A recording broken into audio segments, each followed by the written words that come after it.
అందరికీ నమస్కారం. మనలో చాలా మందికి జీవితంలో కొన్ని కష్టాలు వస్తూ ఉంటాయి కదా. ఆ కష్టాల నుంచి బయటపడటానికి, మనశ్శాంతిని పొందటానికి ఎన్నో మార్గాలు వెతుకుతాం. అలాంటి ఒక శక్తివంతమైన మార్గం గురించి ఈరోజు మనం మాట్లాడుకోబోతున్నాం. అదే శ్రీ వెంకటేశ్వర స్వామికి అత్యంత ప్రీతిపాత్రమైన 7 శనివారాల వ్రతం. చూడండి, ఈ వ్రతం ఆచరించిన ఒకరు తమ అనుభవాన్ని ఎలా పంచుకున్నారో. చాలా కాలంగా అనేక ఇబ్బందులు పడ్డాను.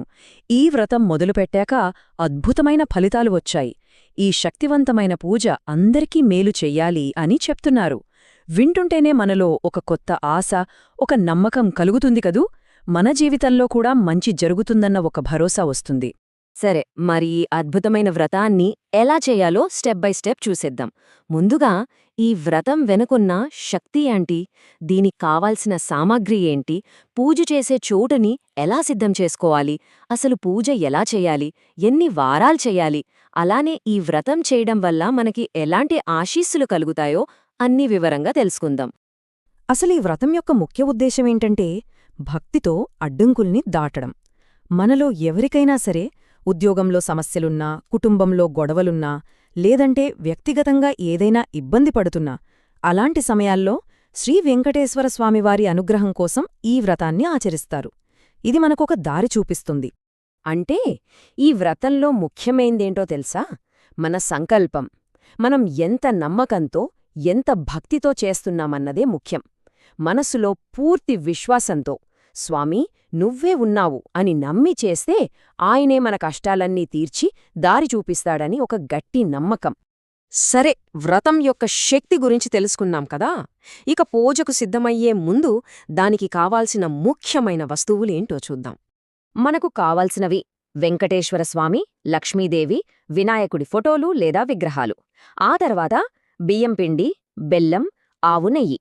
పూజకి పసుపు, కుంకుమ, గంధం తప్పనిసరి. అలాగే స్వామికి ఇష్టమైన తులసీదళాలు, పువ్వులు, అగరుబత్తి, కర్పూరం. ఇక్కడ గమనించాల్సిన విషయం ఏంటంటే ఈ వ్రతంలో దీపాన్ని మనం బియ్యం పిండితోనే తయారుచేస్తాం. అలాగే తులసీదళాలు స్వామికి చాలా ఇష్టం కాబట్టి అవి లేకుండా పూజ అస్సలు పూర్తి కాదు. పూజ సామాగ్రి అంతా సిద్ధం చేసుకున్నాం కదా. ఇప్పుడు పూజ చేసే స్థలాన్ని ఎలా తయారు చేసుకోవాలి, ముఖ్యంగా ఈ వ్రతానికి ప్రత్యేకమైన బియ్యం పిండి దీపాన్ని ఎలా చెయ్యాలో చూద్దాం. ఇది చాలా సులభం. ముందుగా ఒక గిన్నెలో కొంచెం బియ్యం పిండి, చిన్న బెల్లం ముక్క, ఇంకా కాస్త ఆవు నెయ్యి వేసి కలపాలి. ఆ తర్వాత కొద్దికొద్దిగా పాలు లేదా నీళ్లు పోసుకుంటూ చపాతీ పిండిలా గట్టి ముద్దలా చేసుకోవాలి. ఇప్పుడు ఆ పిండి ముద్దను చేతిలోకి తీసుకుని అందమైన ప్రమిద ఆకారంలో అంటే ఒక దీపంలా మల్చుకోవాలి. కింద స్థిరంగా నిలబడేలా చూసుకోండి. అంతే, దీపం రెడీ అయింది కదా. ఇప్పుడు పూజ చేసే చోటు, దేవుడి గదిని లేదా పూజ చేసే ప్రాంతాన్ని శుభ్రంగా కడిగి ముగ్గు పెట్టుకోవాలి. అక్కడొక పీఠం వేసి దానిమీద ఒక శుభ్రమైన వస్త్రం పరవండి. దానిపైన మనం పెట్టుకున్న వినాయకుడు, లక్ష్మీదేవి, వెంకటేశ్వరస్వామి ఫోటోలను లేదా విగ్రహాలను చక్కగా అమర్చుకోవాలి. అన్నీ సిద్ధం చేసుకున్నాం. ఇక అస్సలైన పూజా విధానం అంటే వ్రతంలోకి అడుగుపెట్టేద్దాం. ఏ పూజైనా మొదట విఘ్నేశ్వరుడితోనే మొదలవ్వాలి కదా.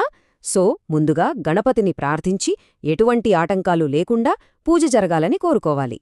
ఆ తర్వాత గణపతిని, లక్ష్మీదేవిని, వెంకటేశ్వరస్వామిని మనస్ఫూర్తిగా పూజలోకి ఆహ్వానించాలి. ఇప్పుడు మనం తయారు చేసుకున్న బియ్యంపిండి దీపాన్ని పీఠం మీద పెట్టి దానికి పసుపు, కుంకుమ, గంధంతో బొట్లు పెట్టాలి. అందులో ఆవునెయ్యి పోసి ఒత్తులు వేసి స్వామిని ప్రార్థిస్తూ దీపాన్ని వెలిగించాలి. ఈ దీపమే ఈ మొత్తం పూజకు ప్రాణంలాంటిది. దీపం వెలిగించాక మనస్సంతా స్వామిమీద లగ్నం చేసి గోవిందనామాలు చెప్పుకోవాలి. గోవిందా గోవిందా అంటూ. ఆ తరువాత వెంకటేశ్వర అష్టోత్తర శతనామావళి అంటే స్వామివారి 108 పేర్లు చదువుతూ ఒక్కో నామానికి పువ్వులు, ముఖ్యంగా తులసి దళాలను స్వామి పాదాల దగ్గర సమర్పించాలి. వీలైతే లక్ష్మీ అష్టోత్తరం కూడా చదువుకుంటే చాలా మంచిది. ఇదంతా అయ్యాక మీ శక్తి కొలది పండ్లు కాని ఏదైనా తీపి పదార్థం కాని నైవేద్యంగా పెట్టి చివరగా కర్పూరం వెలిగించి హారతి ఇవ్వాలి. దీంతో ఒక శనివారం పూజ పూర్తయినట్టే. కాని ఇది ఒక్కరోజుతో అయిపోయేది కాదు. ఇది ఒక సంకల్పం. మరి ఈ వ్రతాన్ని ఎన్ని రోజులు కొనసాగించాలి, ఎలా పూర్తి చేయాలో ఇప్పుడు చూద్దాం. పేర్లోనే ఉంది కదా 7 శనివారాల వ్రతం అని. అవును, మనం తీసుకున్న సంకల్పం నెరవేరాలంటే ఈ పూజను వరుసగా 7 శనివారాల పాటు చెయ్యాలి. ఈ 7 అనేది చాలా ముఖ్యమైన సంఖ్య. ఇక్కడ చాలామందికి ఒక సందేహం వస్తుంది. అయ్యో, మధ్యలో ఒక శనివారం కుదరకపోతే ఎలా? వ్రతం ఆగిపోతుందా అని. అస్సలు కంగారు పడక్కర్లేదు. ఏదైనా అనుకోని కారణం వల్ల ఒక వారం చెయ్యలేకపోతే ఆ వారాన్ని వదిలేయండి. మళ్ళీ తర్వాతి వారం నుంచి కొనసాగించవచ్చు. మొత్తం మీద 7 శనివారాలు పూజ పూర్తి చేస్తే చాలు. అంతేగాని వ్రతానికి ఎలాంటి భంగం వాటిల్లదు. ఇక ఈ వ్రతంలో ఉన్న ఒక అందమైన, ప్రత్యేకమైన విషయమేంటంటే, పూజ అయిపోయిన తర్వాత మనం వెలిగించిన ఆ బియ్యం పిండి దీపముంది కదా, అదే ప్రసాదం. దాన్ని కుటుంబ సభ్యులందరూ కలిసి స్వీకరించాలి. అంటే ఏ దీపంతో అయితే మనం స్వామిని ఆరాధించామో అదే దీపం ఆయన ఆశీస్సులతో మనకు ప్రసాదంగా మారుతుంది. ఎంత అద్భుతంగా ఉంది కదూ!